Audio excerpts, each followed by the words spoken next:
सोचो, अगर कल सुबह तुम्हारे आंखें खुले और आसमान में सूरज ही न हो, न कोई वार्निंग, न कोई एक्सप्लोजर, बस एक ऐसी दुनिया जहां हड्डियों को जमा देने वाली ठंड हो और हर तरफ पिच डार्कनेस, जहां हर सेकंड मौत तुम्हारी एक कदम और नजदीक आ रही हो। आज हम ऐसी ही दुनिया इमेजिन करने वाले हैं जहां इंसानों के पास उनका सबसे बड़ा एनर्जी सोर्स या फिर कहे उनका सबसे बड़ा देवता है उनका साथ छोड़ चुका हो। क्या इंसानी सिविलाइजेशन सूरज के बिना जिंदा रह पाएगी या फिर 8 मिनट में सब कुछ खत्म हो जाएगी? जोन टीवी चैनल पर आपका स्वागत है। आप इमेजिन कर लो कि सूरज एडजस्ट ही नहीं करता, पर तुम्हें इस बात का पता ही नहीं चलेगा कम से कम अगले 8 मिनट 20 सेकंड तक, क्योंकि लाइट को सूरज से अर्थ तक पहुंचने में इतना ही वक्त लगता है। मतलब अगर अभी सूरज गायब हो जाए तो तुम्हारे सब कुछ नॉर्मल ही चलता रहेगा, आसमान में रोशनी होगी और तुम अपना ब्रेकफास्ट बना रहे होगे, लेकिन सच तो ये है कि तुम एक ऐसे काउंटडाउन में एंटर हो चुके हो जिसका अंजाम मौत से भी ज्यादा बदतर है। ये 8 मिनट सिर्फ इल्यूजन है, प्रकृति की तरफ से दिया गया आखिरी तोहफा, जिसके बाद अंधेरा, ठंड और क्योस ही तुम्हारी जिंदगी का असली चेहरा बन जाएगा। सूरज के गायब होते ही उसकी सिर्फ रोशनी ही नहीं बल्कि उसकी ग्रेविटी भी गायब हो जाएगी। और हाँ, सूरज की ग्रेविटी वह चीज है जो पूरे सोलर सिस्टम को बांधे रखती है, लेकिन जैसे ही सूरज चला जाएगा पूरे सोलर सिस्टम का सबसे बड़ा ग्रेविटेशनल सोर्स भी चला जाएगा और अर्थ एक ऑर्बिट में नहीं बल्कि एक सीधा लाइट में ट्रेवल करना शुरू कर देगी। मतलब एक रो प्लेनेट की तरह स्पेस में भटकना शुरू कर देगी। By the way, rogue planet वो होता है जो किसी भी स्टार के ऑर्बिट नहीं करते, वो बेवजह स्पेस में भटकते रहते हैं। अब क्योंकि अर्थ भी एक रो प्लेनेट बन चुकी है, इसलिए ना तो कोई इसके पास ऑर्बिट है ना ही कोई सुरक्षा।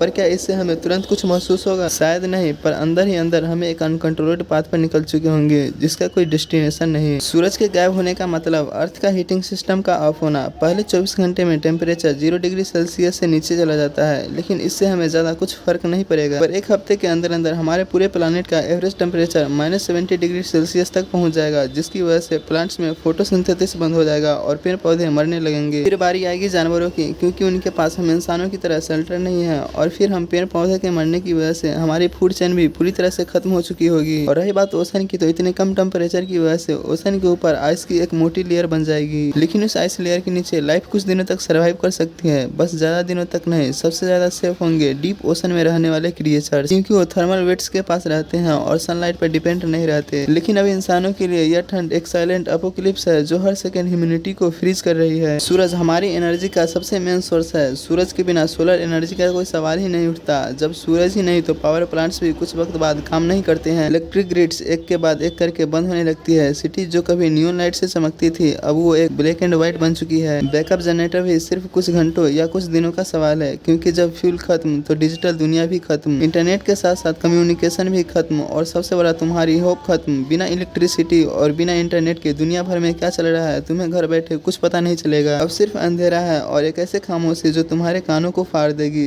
जब ऊपर की दुनिया खत्म हो जाएगा तब इंसान जमीन के नीचे उम्मीद ढूंढता है। यही हमारे पूर्वजों ने किया था और यही हम करेंगे। बंकर्स जो कभी न्यूक्लियर वार के लिए बनाए गए थे अब वो हमारे न्यू अंडरग्राउंड शहर बन चुके हैं। लेकिन ऑक्सीजन, फूड, एनर्जी ये सब लिमिटेड है। हाइड्रोफोनिक फार्म से पौधे उगाए जाएंगे बिना सूरज के, आर्टिफिशियल लाइट और हीट की मदद से। लेकिन कब तक? क्योंकि यहाँ इंसान तो है लेकिन जिंदगी नहीं। और तो और बच्चे सिर्फ मेमोरीज के सहारे जिंदा रहेंगे कि कभी दुनिया ऐसी होती थी जहाँ धूप उगती थी, आसमान नीला होता था, हमारा सन सिर्फ सनलाइट नहीं देता बल्कि हमारे सोलर सिस्टम का वो ग्रेविटेशनल बॉस है जो हमारे पूरे सोलर सिस्टम का करीब 99.94% मास अकेला सन कैरी करता है। और अगर सन ही नहीं तो हमारा अर्थ की ऑर्बिट भी नहीं। हमारे अर्थ अपने ऑर्बिट से धीरे धीरे करके बाहर निकलने लगेगी, जैसे ट्रेन अपना ट्रैक छोड़ रही हो, और स्पेस में इसी तरह भटकते हुए या तो हम किसी दिन किसी प्लानेट से टकरा जाए या फिर कोई ब्लैक होल हमें निगल जाए। तो सवाल ये है कि हम कब तक सर्वाइव करेंगे? Bunker, nuclear reactor, artificial light ये हमें कब तक सहारा दे पाएगी? लेकिन टेक्नोलॉजी भी सिर्फ तब तक मदद करेगी जब तक कि होप जिंदा है। लेकिन बिना सूरज के एग्रीकल्चर डेड, नेचर डेड, और धीरे धीरे हम इंसान भी अंदर से पूरी तरह से डेड हो जाएंगे। लेकिन सच बताओ तो हम इंसान कॉकरोच की तरह है, जिंदा रहने के लिए कोई ना कोई तरीका ढूंढ ही लेते हैं। क्या हम इतने कम समय में कोई ऐसी टेक्नोलॉजी बना पाएंगे जो हमें दूसरे स्टार पर ले जाए, या फिर हम अपना फेट एक्सेप्ट करके मौत को गले लगा ले? आज से पहले आपने ऐसा कभी सोचा नहीं होगा कि इंसान सिर्फ एक देवता को खोकर लाचार हो सकते हैं। हमने आज सिर्फ एक ही पॉसिबिलिटी को एक्सप्लोर किया है, पर यूनिवर्स के पास ऐसे हजारों सरप्राइजेस है। ऐसी और वीडियो देखने के लिए जोन टीवी को सब्सक्राइब कर दो।